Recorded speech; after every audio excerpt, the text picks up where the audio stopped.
Muy buenos Bonjour, días, bon buenas tardes, après-midi, buenas noches, bonsoir, mes dependiendo chers de frères donde et me sœurs, encuentren. et toutes les personnes qui sont plus nouveaux ou qui sont ici par la première fois. Vous nous accompagnez pour cet enseignement de la merveilleuse parole de notre Dieu, des salutations pour mes frères et sœurs qui se retrouvent ici avec moi. Que Dieu vous bénisse tous. Vous pouvez vous asseoir ou vous pouvez être confortable chez vous. Nous sommes très contents à cause des miracles, les merveilles que Dieu réalise à chaque jour avec les gens, de comment Dieu guérit les gens, la manière dont il procède pour faire ces miracles. Je pense que le Seigneur établit de plus en plus son Église, parce que si le Seigneur ferait des miracles directement, les gens ne se poseraient pas la question pour dire pourquoi je suis guéri d'un moment à l'autre, et les gens ne sauraient pas apprécier. Donc Dieu se sert des circonstances pour démontrer aux gens que cette Église, l'Église des dieux ministériels de Jésus-Christ international, c'est l'œuvre, c'est l'assemblée que le Seigneur a formée depuis plus de 50 ans. C'est la manière dont Dieu convainc les gens pour qu'ils se réunissent, pour qu'ils se rassemblent dans l'endroit où est-ce qu'ils doivent se trouver, dans l'endroit qui doit être. Et donc nous devons remercier le Seigneur, nous devons chérir notre Dieu, nous devons garder notre vie spirituelle et savoir chérir tout cela. Si nous méprisons la parole de Dieu, si nous ne la savons pas apprécier, si nous n'accomplissons pas avec ses commandements, alors le Seigneur va s'irriter, le Seigneur va nous mettre de côté et il peut même nous ignorer. Comme c'est écrit en hébreu, nous pouvons être comparés comme la terre. Quand il y a la pluie sur la terre, au lieu qu'il y ait de l'herbe dont tout le monde peut profiter, il va avoir juste des épines et tout cela doit être brûlé. Donc cela arrive avec les êtres humains quand ils méprisent la parole de Dieu. Lorsqu'ils n'accomplissent pas la parole du Seigneur, ses commandements, quand les gens n'essayent pas d'être à jour avec Dieu pour être en communion avec le Seigneur et pour pouvoir gagner la bénédiction et la grâce de Dieu. Alors nous sommes ici dans ce combat continuel à tous les jours et nous combattons notre ennemi, l'ennemi qui veut nous piéger et mettre des obstacles dans notre chemin pour que nous ne puissions pas plaire notre Dieu, mais nous devons être forts et nous devons lutter et affronter l'ennemi avec force, avec l'autorité, avec la connaissance de notre Dieu. C'est celui-là le travail que nous devons réaliser, c'est notre combat. Alors il faut aller de l'avant. Et j'envoie des salutations spéciales à nos frères de Kenya, à l'Afrique. Je sais que vous vous rassemblez là-bas et je ne pense pas qu'il y a encore une église où est-ce que vous pouvez vous réunir de manière continuelle. Mais vous vous rassemblez et je sais que vous êtes très heureux avec le Seigneur parce que vous êtes en train de connaître le véritable chemin de notre Dieu. Donc, je vous envoie de chaleureuses salutations parce que vous ne manquez pas des enseignements, que mon Dieu vous bénisse grandement et j'envoie des salutations aussi à tous mes frères et sœurs de toutes les églises, de tous les pays en Amérique latine, aux États-Unis, en Europe, les îles, et en Asie, en Afrique, l'Église est là-bas. Il y a des groupes en Japon, en Philippines. Je ne peux pas tous les nommer, mais des salutations pour vous tous. Que mon Dieu vous bénisse et il faut continuer et aller de l'avant. Je suis très heureuse que la parole de Dieu se retrouve là-bas, dans ces endroits-là, et que Dieu se manifeste avec grand pouvoir.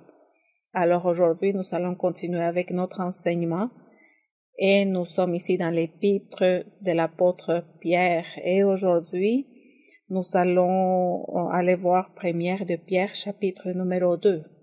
Nous allons étudier ou analyser du verset 1 au verset 25, tous les chapitres 2, et là-dedans nous allons retrouver sûrement beaucoup de sujets. Mais de la même manière, nous allons nous réjouir dans le Seigneur. Et nous sommes prêts pour apprendre. Et c'est ce qu'il y a de plus important. Que nous puissions apprendre et que la parole du Seigneur arrive à notre cœur et que nous puissions mettre en pratique tout ce que Dieu nous donne ou il nous permet. Ici, en 1 de Pierre, chapitre numéro 2. Et je vais reculer au verset précédent que nous avons lu dans l'enseignement, le dernier enseignement, le verset 25 du chapitre 1. Mais la parole du Seigneur demeure éternellement. Et pour ceux qui disent que la Bible, c'est un livre qui a passé de mode, un livre qui ne sert plus et qu'ils ne le lisent pas, il y a des religions qui se disent chrétiennes. Eux, ils ne lisent plus la Bible. Ils disent que la Bible a passé de mode. Ils commencent à parler de la psychologie, de la théologie, de philosophie, de la politique. Ils parlent de tout ce qui arrive dans l'actualité dans le pays. Et il y a tous ces sujets-là parce que la Bible est de trop. Ils n'ont plus de quoi apprendre de la Bible. Mais nous, ici, nous n'avons pas assez de temps pour lire la Bible au complet et trouver tous les secrets cachés et les mystères de Dieu. Ici, on dit que la parole du Seigneur demeure éternellement. Donc, elle n'a jamais passé de mode. Et la parole du Seigneur, nous avons la Bible qui est la parole écrite. Nous avons la prophétie, nous avons les visions, les songes, les révélations.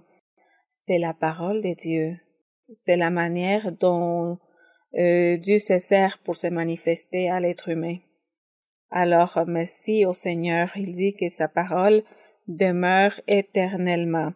Et celle-ci est la parole que par l'Évangile a été annoncée à tous les croyants.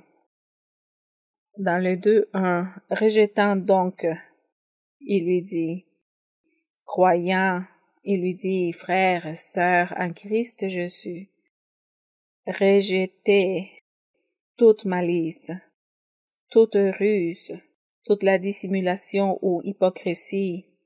Mais l'hypocrisie, ce n'est pas seulement être hypocrite avec une autre personne ou avec notre prochain, mais envers Dieu aussi. L'hypocrisie renferme le fait que beaucoup de gens deviennent hypocrites envers Dieu. Mais c'est quoi l'hypocrisie?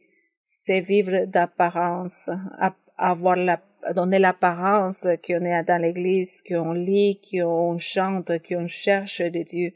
On va donner l'apparence. Vous pouvez même être ici devant une assemblée en apparence, mais en secret, vous laissez voir toutes vos actions avec votre chair et donc tout ce qui ne doit pas se faire se révèle dans cette personne. Ça, c'est l'hypocrisie envers Dieu. Lorsqu'ici on dit qu'on doit laisser de côté toutes ces choses-là, on doit les rejeter. Il faut les laisser, oui, envers les gens, mais aussi envers Dieu. Il faut être sincère avec le Seigneur. Il faut être sincère envers les gens. Il ne faut pas donner l'apparence qu'on craint Dieu.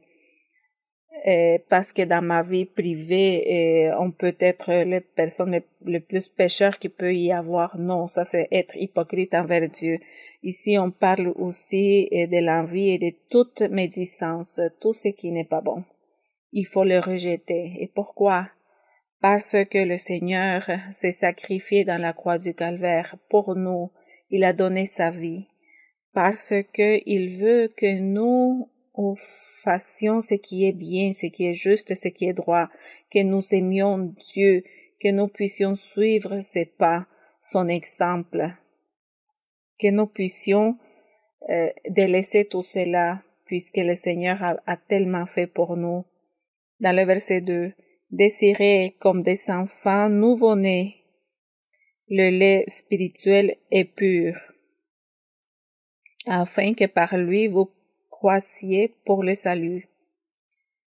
Le lait spirituel, la doctrine, apprendre le bon comportement devant Dieu, savoir et connaître les commandements, quels sont les commandements et qu'est-ce qu'ils renferment ces commandements, que veut dire péché, qu'est-ce que je dois rejeter pour pouvoir grandir, croître spirituellement, pour pouvoir prospérer dans ce chemin.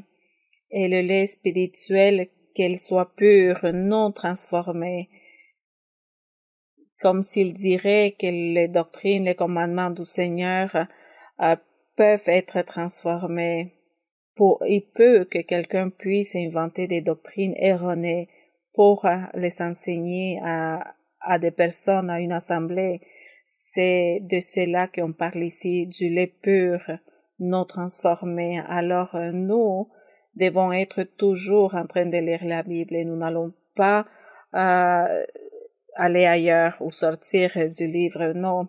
Même si les gens critiquent et ils disent que ce livre ne sert plus, c'est le livre qui nous enseigne la véritable doctrine, la connaissance de Dieu. C'est ce qui nous enseigne comment nous devons agir, comment devons-nous chercher le Saint-Esprit, comment devons-nous chercher les dons. S'ils n'avaient pas été écrits dans ce livre, alors nous n'aurons pas reçu tous ces bénédictions spirituelles. Alors il est important ce livre. Même si c'est un livre qui, à cause du temps, à cause des guerres, à cause de la persécution, ils sont brûlés des parties ou ils ont fait disparaître des parties, que certaines choses que le Seigneur a permis qu'ils soient écrites par les écrivains. Les écrivains écrivaient tout ce qu'ils voyaient, ce qu'ils entendaient, tout ce qu'ils apprenaient à propos de Dieu. Mais ici, nous savons aussi le Saint-Esprit. Et lui, il était là aussi avec les apôtres, avec les grands hommes de Dieu. Et cela les a inspirés à écrire la parole telle comme elles se sont passées. Alors l'apôtre Paul, il témoigne il était pendant quelques années dans le désert en apprenant l'évangile que le Seigneur lui-même lui a enseigné, toutes les choses qu'il a laissées écrites. Nous remercions le Seigneur parce que le Saint-Esprit a toujours été avec son Église, avec son assemblée. Et c'est la raison pour laquelle nous savons que on ne nous trompe pas. Celui-là, c'est le chemin vrai.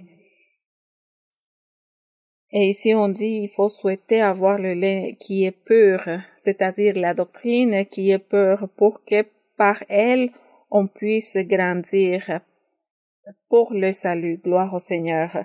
Si vous savez goûter que le Seigneur est bon. Ici dans le verset 4. Approchez-vous de lui, au Seigneur, lui comme pierre vivante, rejeté par les hommes, mais choisie et précieuse devant Dieu, la pierre. Ici, donc je fais un rappel de ce qu'on a déjà parlé au sujet des pierres, quand le Seigneur lui a dit qui disent les gens que je suis? Et Pierre lui a dit, tu es le Christ, le Fils du Dieu vivant. Et le Seigneur lui a répondu, ton nom est Pierre, et ton nom veut dire pierre. Alors tu es une pierre. Mais le Seigneur lui disait, mais cette pierre que c'est toi, donc cette pierre-là, c'est moi, parce que le Seigneur était la première pierre principale. Elle était la pierre angulaire de la construction de l'édifice qui s'appelait Église. Et le Seigneur était la principale pierre. Et quand il lui dit à Pierre, tu es Pierre, et sur cette pierre, en parlant de lui-même, le Seigneur, il disait, j'édifierai mon Église. Et c'est pour cela que ici, le Seigneur dit, par révélation, il disait que le Seigneur Jésus-Christ était la pierre vivante. il était la pierre angulaire de la construction. Et dans le verset 5, et vous-même, comme des pierres vivantes, et le Seigneur, quand il a dit à Pierre, tu es une pierre, il ne lui a pas dit directement, c'est moi la pierre principale. Il lui a dit, sur cette pierre, j'édifierai mon église. Dans le verset 5, nous sommes fiers quand il dit que vous-même, comme des pierres vivantes, il dit ici comme des pierres vivantes, édifiez-vous pour former une maison spirituelle, un saint sacerdoce. Alors cette église, elle n'est plus physique. Ce temple, le temple du Seigneur ou le tabernacle, n'est plus physique, comme il a été dans l'Antiquité, dans l'époque de Moïse, jusqu'au roi. Il y a eu un tabernacle et par la suite le temple majestueux qui a construit le roi Salomon.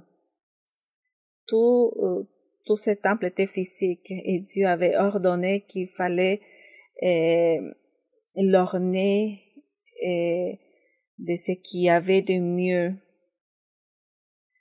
Il devait, parce que ce temple était le symbole du temple futur, le cœur des croyants de l'évangile vrai de Jésus-Christ. Le cœur des croyants doit être décoré, orné de ces pierres précieuses, de toute cette majestuosité spirituelle, parce que c'est ce que Dieu veut de ses fils, de ses croyants. Alors ici, on dit que cette maison était spirituelle. Et c'est la raison pour laquelle que, comme le temple était spirituel et c'est les croyants lui-même, le Fils de Dieu et le temple du Seigneur, c'est un temple spirituel, nous n'allons pas nous inquiéter d'embellir tout cela avec de l'or ou avec des pierres précieuses. Nous n'allons pas nous inquiéter à construire un temple physique, un salon physique pour la réunion des croyants, parce que cela ne veut rien dire pour Dieu. C'est ce qu'il a une signification pour le Seigneur, c'est le temple spirituel, notre cœur, notre concept au sujet de notre Dieu, au sujet de la vie éternelle. Alors ici, on dit que nous sommes édifiés comme cette maison spirituelle et nous sommes des sacrificateurs. Dans l'Antiquité, il y avait des sacrificateurs qui ministraient dans le temple. Et les sacrificateurs, ils sacrifiaient des animaux pour les offrir comme pour faire des offrandes à Dieu. Et aujourd'hui, c'est la même chose. Les sacrificateurs, c'est nous. Ces sacerdotes et ces sacrificateurs, c'est nous et nous offrons des sacrifices spirituels. C'est une offrande spirituelle. Mon bon exemple, mon bon témoignage, ma vie sainte et droite, c'est ce que j'offre à Dieu. Et ce sont les sacrifices.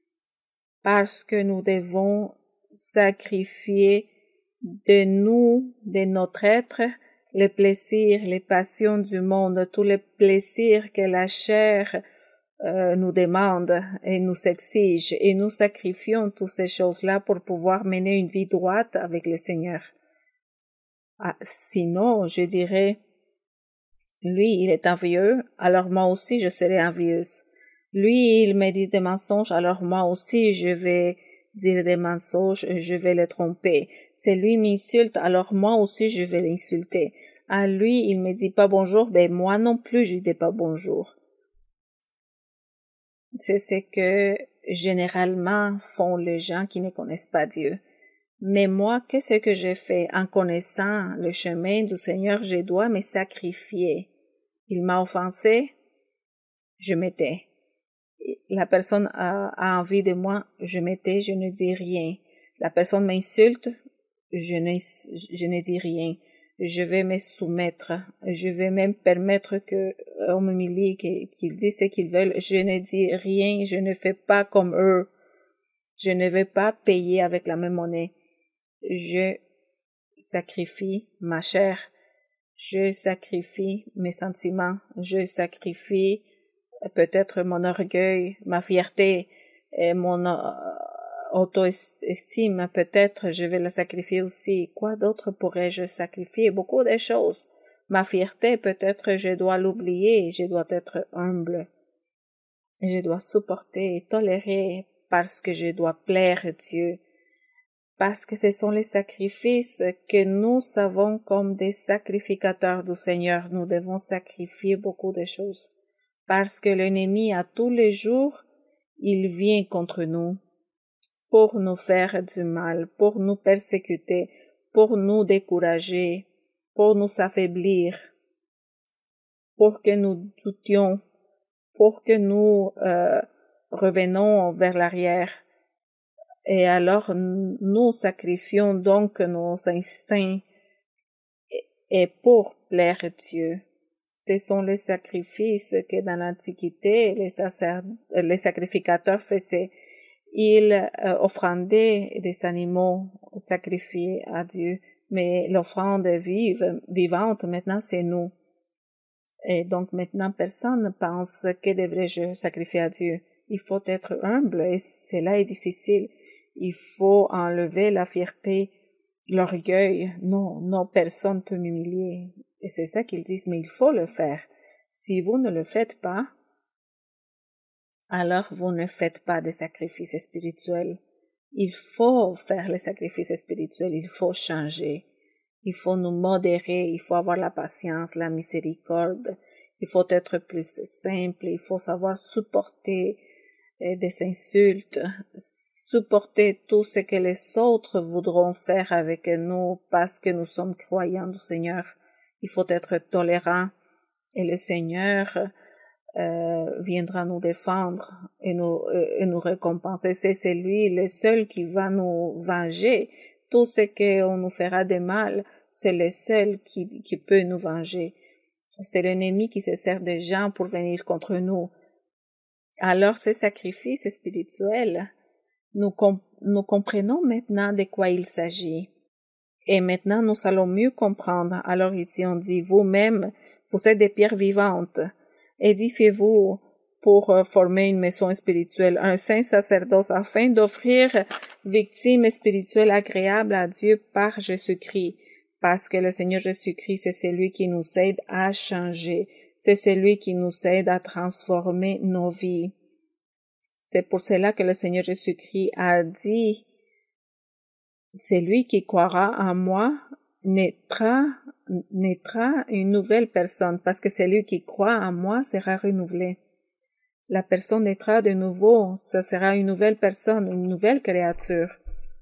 Les vieilles choses se sont passées, c'est-à-dire votre vie ancienne, votre vie de péché, de méchanceté, tout cela tombe dans l'oubli et le Seigneur fait de la personne une nouvelle créature, une créature qui commence à se sacrifier spirituellement pour Dieu et la personne a changé parce qu'elle a cru dans le véritable évangile, parce qu'elle a cru au Seigneur Jésus-Christ comme Dieu, comme le Fils de Dieu. Alors il fait cette œuvre en nous. Et qu'est-ce que nous avons fait? Nous avons fait des sacrifices spirituels et nous le faisons parce que c'est une constante. Qu'est-ce que tu aimes? Qu'est-ce que vous aimiez? Quelque chose du monde, quelque chose qui n'est pas bon. Et donc il faut savoir freiner les instincts. Et c'est là qu'on fait des sacrifices spirituels pour Dieu.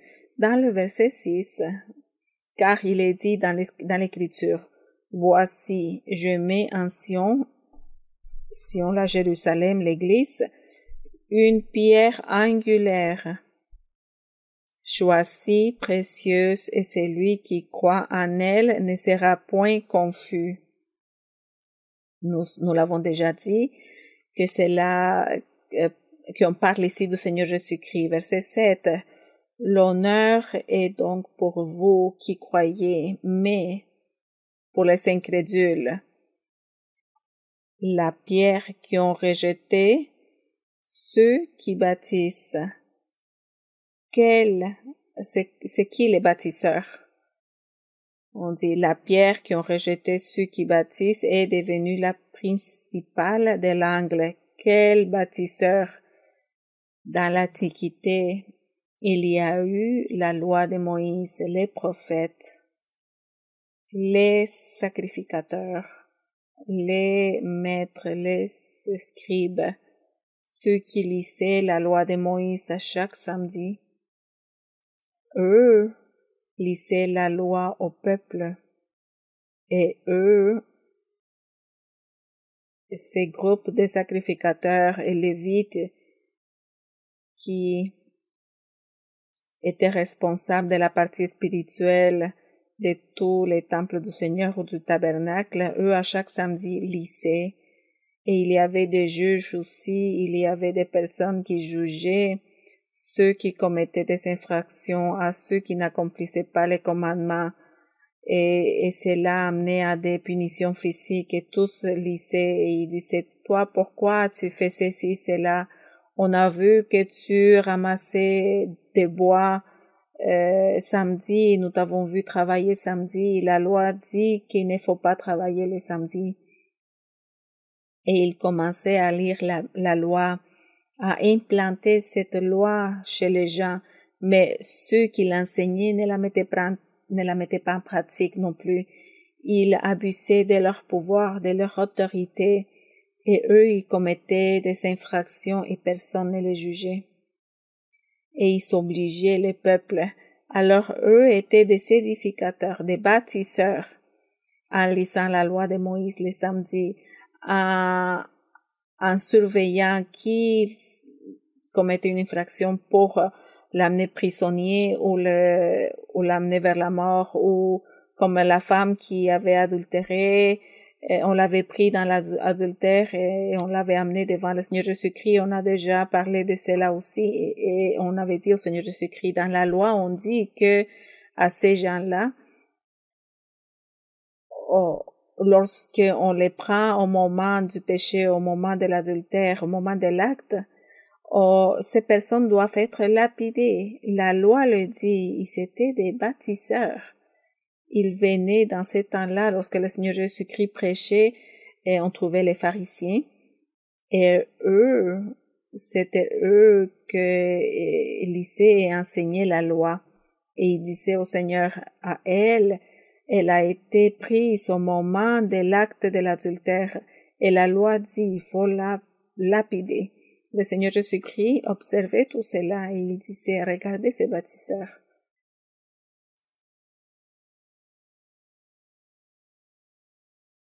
On dit que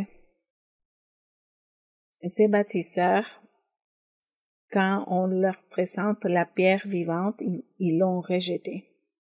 Et le Seigneur, dans sa sagesse, il leur dit, c'est lui qui n'a pas de péché, alors lancez la première pierre. Et comme tous se sont rendus compte, si nous mentons, si nous essayons de le tromper en disant que je n'ai pas de péché pour lancer une pierre, peut-être que devant tous, ils vont dévoiler toutes les infractions que j'ai commises et je vais être gêné. Et ils sont partis. Lorsque le Seigneur se levait et il a regardé à l'entourage, il n'y avait personne. Il a dit, ceux qui te condamnaient ne sont pas là. Et là, il disait, je ne te condamnerai pas, mais tu dois te repentir et ne commets plus d'adultère. Mais ici, on parlait des bâtisseurs et de la pierre qui a servi des pierres d'achoppement pour les bâtisseurs. Dans le verset 7, nous comprenons maintenant très bien lorsqu'il dit que la pierre que les bâtisseurs ont rejetée parce qu'ils ont rejeté le Seigneur Jésus-Christ, ils l'ont méprisé, ils ne l'ont pas cru. Mais on dit qu'elle est devenue la principale de l'angle, la pierre. Et une pierre d'achoppement et un rocher de scandale. Et ils s'y heurtèrent pour n'avoir pas cru à la parole. Et donc, le Seigneur Jésus-Christ est devenu cette pierre d'achoppement ceux qui enseignaient la loi et qui disaient au peuple d'accomplir la loi. Et le Seigneur qui est venu révéler, enseigner le chemin et l'autre méthode de salut. Et il leur a enseigné une manière plus facile, plus simple de gagner la vie éternelle, mais ils n'ont pas voulu croire ni accepter. Ils l'ont rejeté et ils l'ont amené à la mort. Et c'est pour cela qu'on dit ici qu'il était une pierre d'achoppement et d'un rocher de scandale pour qu'ils puissent parce qu'il disait qu'ils connaissaient beaucoup, qu'ils étaient certains de ce qu'ils enseignaient, mais le Seigneur leur a démontré le contraire. Alors le Seigneur leur a fait tomber dans leur ignorance, dans leur fait d'être rebelles. Et alors la prophétie s'est accomplie, la prophétie que le Seigneur a donnée au roi David dans Psaume 118 et à Ésaïe aussi, au sujet de cette pierre qui le faisait tomber. Et nous, aujourd'hui, nous donnons la gloire à notre Dieu parce que nous aimons cette pierre précieuse. Et nous voulons retrouver des secours dans cette pierre. Il est notre secours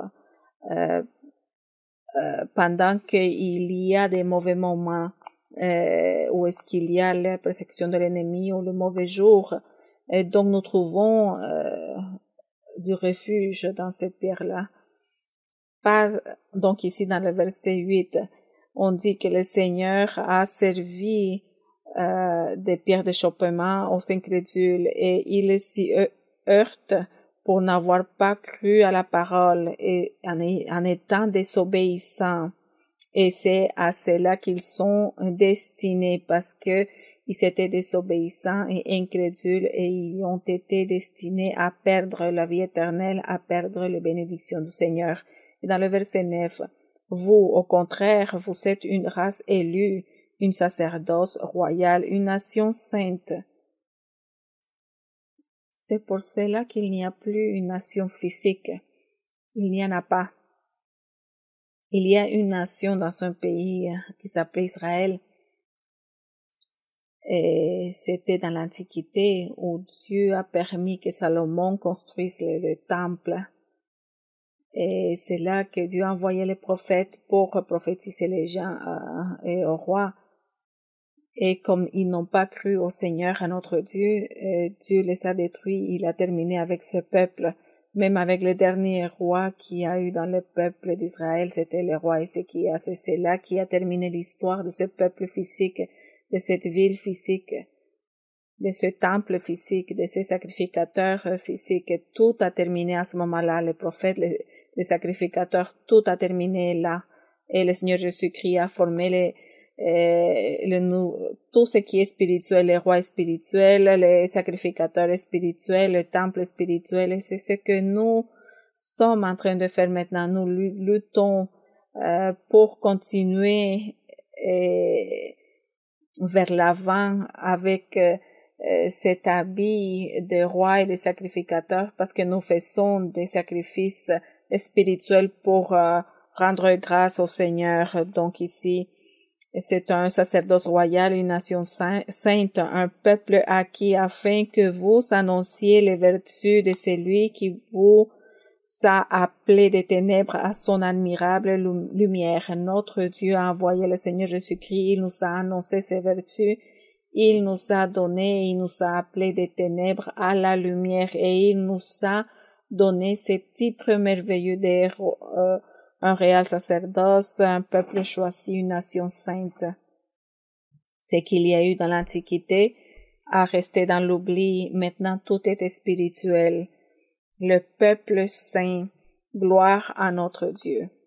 Et ici, dans le verset numéro 10, vous qui autrefois n'étiez pas un peuple et qui maintenant êtes le peuple de Dieu. Et parlez ici des païens. On dit ici, vous êtes le peuple de Dieu, vous qui n'aviez pas obtenu miséricorde et qui maintenant avez obtenu miséricorde parce que le Seigneur a donné son évangile à tous les gens, dans tous les endroits du monde. Tous ont l'opportunité de croire, d'obtenir la bénédiction de Dieu. d'avoir le salut et d'avoir la vie éternelle. Tous ont le droit maintenant. Nous remercions au Seigneur pour sa miséricorde. Dans le 11, Bien-aimés, je vous exhorte comme des étrangers et voyageurs sur la terre à vous abstenir des convoitises charnelles qui font la guerre à l'âme. On parlait des instincts de la chair. Et nous devons lutter contre cela, parce que ce sont les sacrifices spirituels que nous devons faire.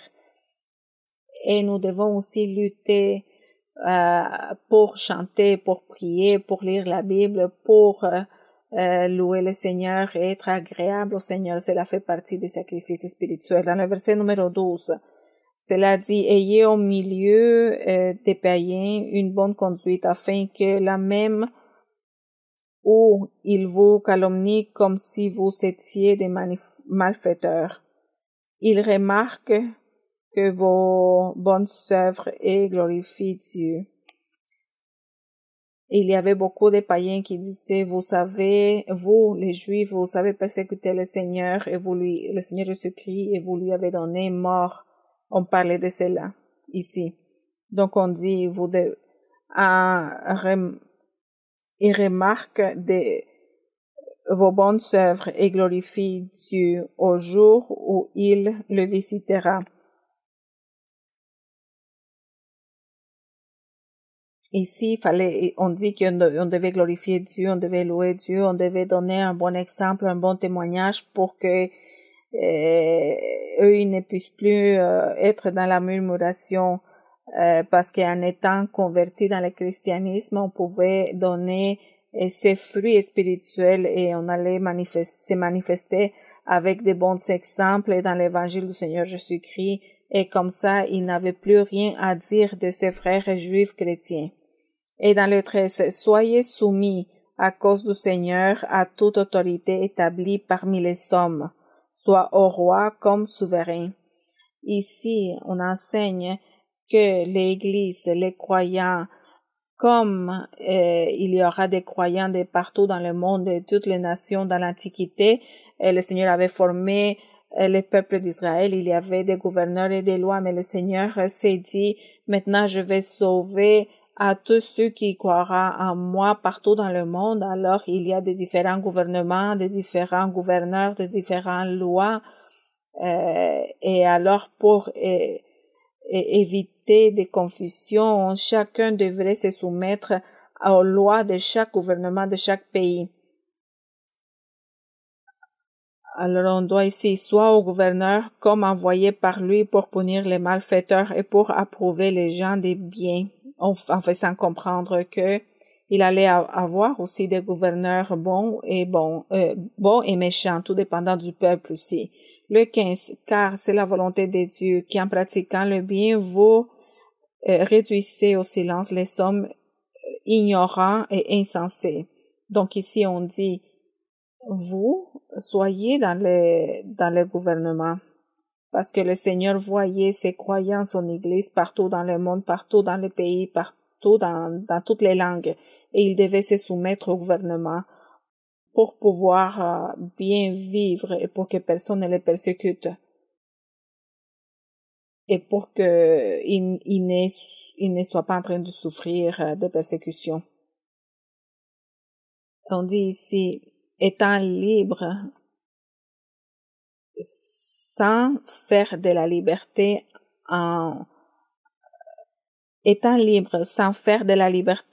un voile qui couvre la méchanceté, mais agissant comme des serviteurs de Dieu.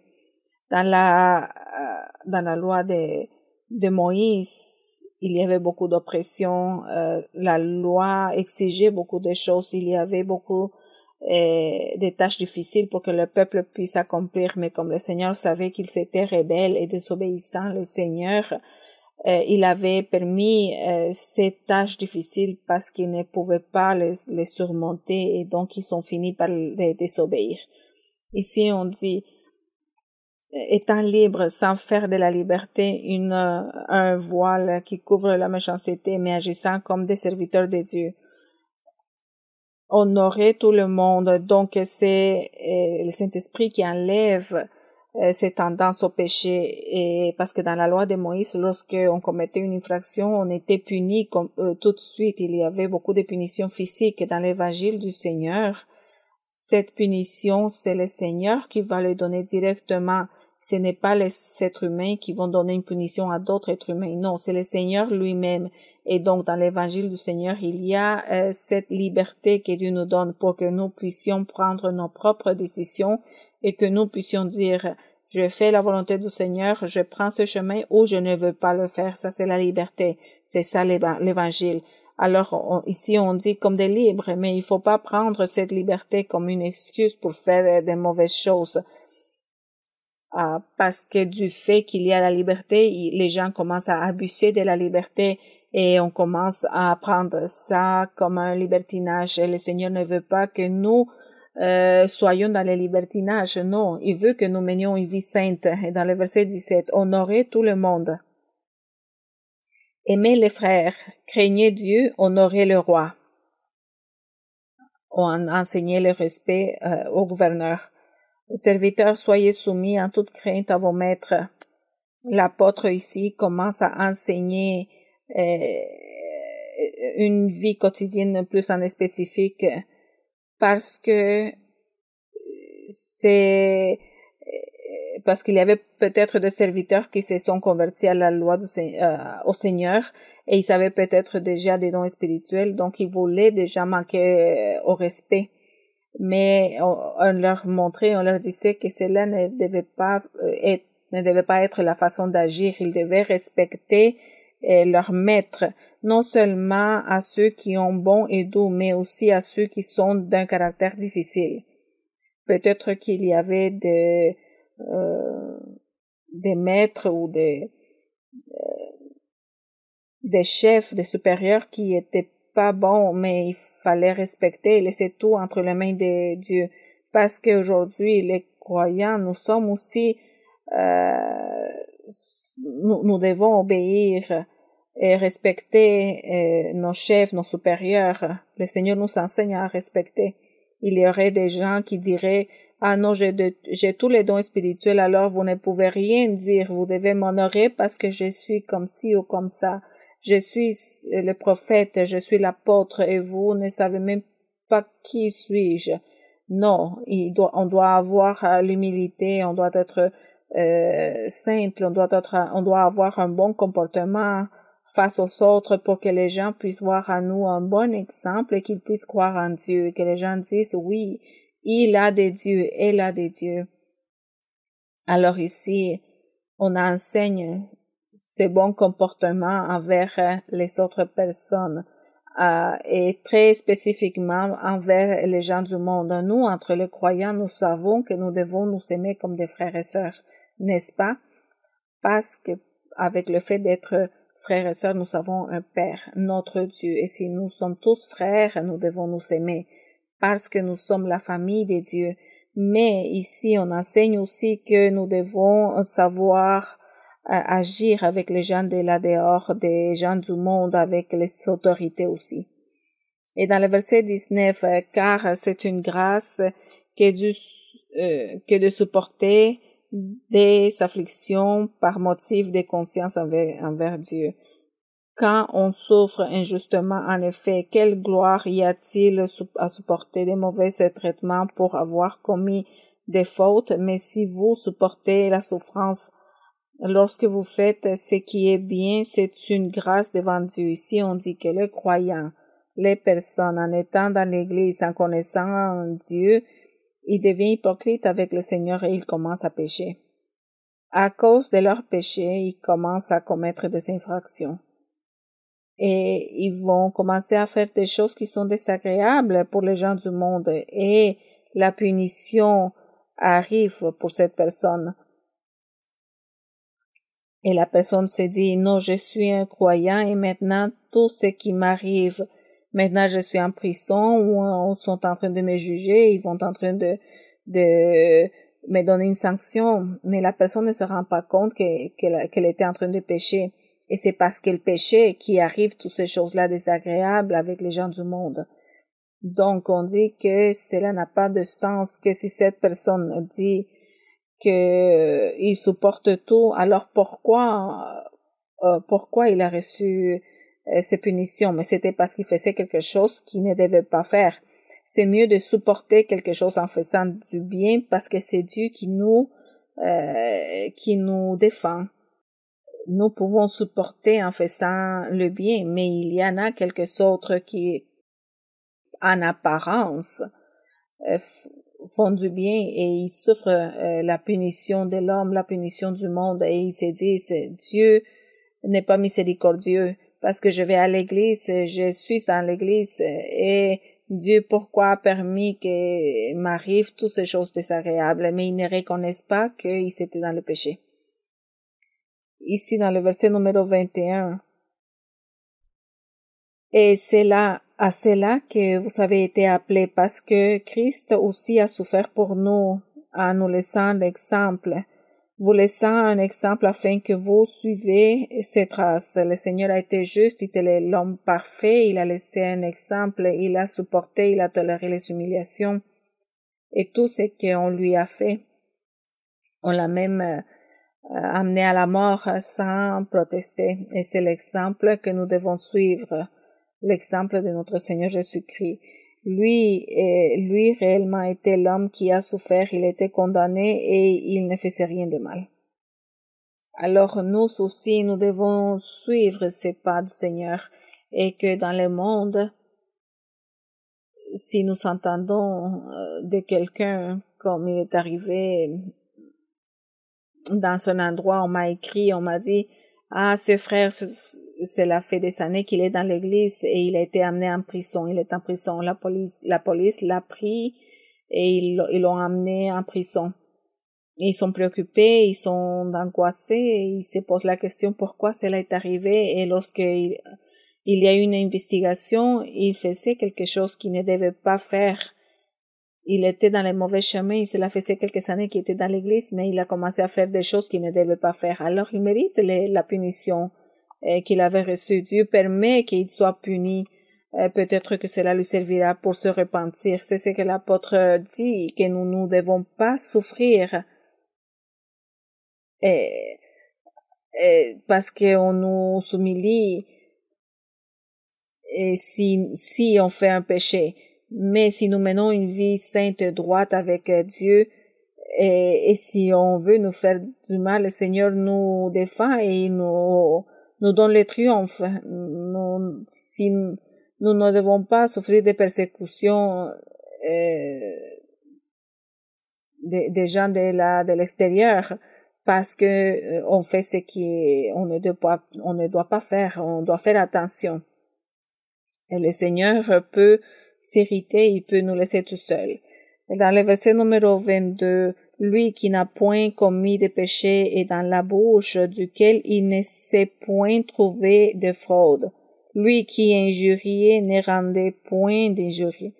Maltraité ne faisait point de menaces, mais s'en remettait à celui qui juge justement. Le Seigneur Jésus-Christ, il a lui-même amené ses péchés dans le bois. 24. Lui qui a porté lui-même nos péchés en son corps sur le bois, afin que mort au péché, nous vivions pour la justice. Lui par le meurtrissure duquel vous avez été guéris.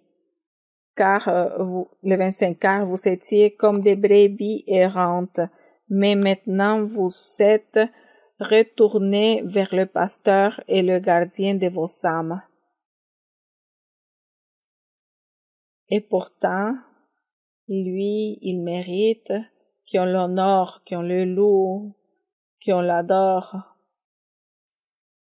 et qu'on sache chérir les bénédictions, les promesses qu'il nous a fait dès le début et que nous sommes ici dans sa présence et que nous recevons des bénédictions spirituelles et matérielles aussi et que nous sommes gardés, protégés par lui et que nous avons confiance en lui et que nous sommes dans le monde en ayant confiance, que nous avons un rocher, cette roche dans laquelle nous trouvons refuge, nous trouvons secours et n'importe quoi l'ennemi pourra vouloir faire, mais lorsque nous suivons les pas de le Seigneur et nous savons un bon témoignage et que nous agissons comme lui, il a agi en suivant son exemple. Et alors je vous invite pour que vous croyiez dans ce livre merveilleux. N'arrêtez pas de lire la Bible parce que ce n'est jamais de trop lire la Bible. Il faut la lire une fois et 1 millier de fois s'il est nécessaire. Et il faut continuer et dans notre cœur, on doit garder toute la connaissance que Dieu nous donnera sa parole et nous devons nous corriger, faire sa volonté, nous soumettre au Seigneur et lui être agréable parce qu'il est avec nous. Que mon Seigneur vous bénisse tous, que Dieu soit avec vous. Nous allons prier au Seigneur et dans notre prière, ceux qui sont malades, ceux qui ont des personnes qui sont malades, peut-être des membres de la famille qui sont malades, vous levez vos mains et demandez à Dieu si vous ne pouvez pas lever les mains dans votre cœur et parlez-lui au Seigneur. Et parlez-lui de la situation que vous vivez, que vous traversez, votre maladie, votre douleur, ce que vous ressentez. Par-dessus tout, racontez-lui tout. Parlez-lui. Et le Seigneur est là avec nous. Il nous écoute, il nous observe. Et nous allons aussi demander au Seigneur pour qu'il nous libère, pour qu'il libère les personnes qui souffrent de sorcellerie, des enchantements, des malédictions, toutes ces maladies spirituelles ces personnes vont chez le médecin, mais ils ne trouvent rien parce que c'est un mauvais esprit qui est dans le corps de la personne et cela fait souffrir aussi. Demandez aussi pour votre famille, si vous voyez qu'ils sont malades, priez pour eux. Si vous savez et vous ressentez qu'on vous a fait des sorcelleries, demandez au Seigneur qu'il vous garde, qu'il vous libère, qu'il vous protège. Nous allons prier, Père Saint, Père Céleste, Dieu éternel, Père de notre Seigneur Jésus-Christ. Nous te remercions, Seigneur, pour ta parole. Merci parce que tu nous permets de connaître ta voix. Merci parce que tu nous mènes de la main, parce que tu nous conduis par le chemin de la perfection. Et tu nous enseignes jour après jour ta parole, ta voix, ton sentier et ton chemin droit. Merci, oh Dieu, merci Père Céleste pour ta miséricorde, merci pour ton amour, merci parce que tu nous écoutes, merci parce que tu es avec nous. Tu entends notre clameur, notre prière, ô Père Céleste et Dieu éternel, en ce moment, Seigneur, il y a des milliers qui te clament, qui te demandent la guérison parce que leurs corps sont malades, parce que il y a des membres de la famille malades aussi avec différentes maladies. Oh mon Seigneur, ces maladies font souffrir la personne. Je te demande que tu puisses entendre la prière, la clameur de chacun. Regarde leur douleur, leur maladie et regarde aussi la tristesse et la désolation des personnes qui souffrent des maladies psychiques, de la maladie spirituelle comme des sorcelleries, les malédictions, les enchantements. Seigneur, étends ta main et libère les chacun. Brise des chaînes, des liens, des attaches diaboliques et détruis ces mauvais esprits.